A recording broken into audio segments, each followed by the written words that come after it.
وزیر اعلیٰ پنجاب مریم نواز نے چاند رات اور عید الاضحیٰ کے ایام میں فول پروف سیکیورٹی یقینی بنانے کا حکم دے دیا ہے۔ مریم نواز نے صوبے بھر میں سیکیورٹی SOPs پر عمل درآمد کی ہدایت کر دی ہے۔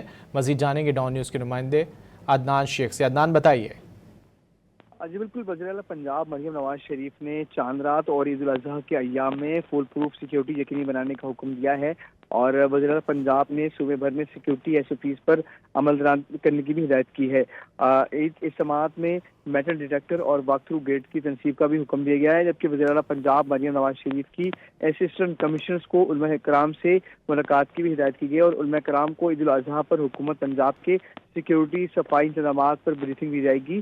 حساس مقامات پر سیکیورٹی کے غیر معمولی جو انتظامات ہیں اس کی بھی ہدایت کی گئی ہے، جبکہ چاند رات پر مارکیٹوں میں پیٹرولنگ اور لیڈیز پولیس جو ہے تعینات کرنے کا بھی حکم دیا گیا ہے، جبکہ سیکیورٹی آپریشن کے لیے safe city real time monitoring یقینی بنائی جائے گی، اور کالعدم تنظیموں کی طرف سے کھالی اکٹھی کرنے کے لیے کیمپ پر پابندی پر سختی سے عمل درآمد کیا جائے گا۔ اور وزیر اعلیٰ پنجاب نے کالعدم تنظیموں کے کیمپ پر پابندی کے لیے DPOs کو خود وزٹ کرنے کی ہدایت کی ہے۔ جی بہت شکریہ عدنان شیخ نے تفصیلات کے لیے۔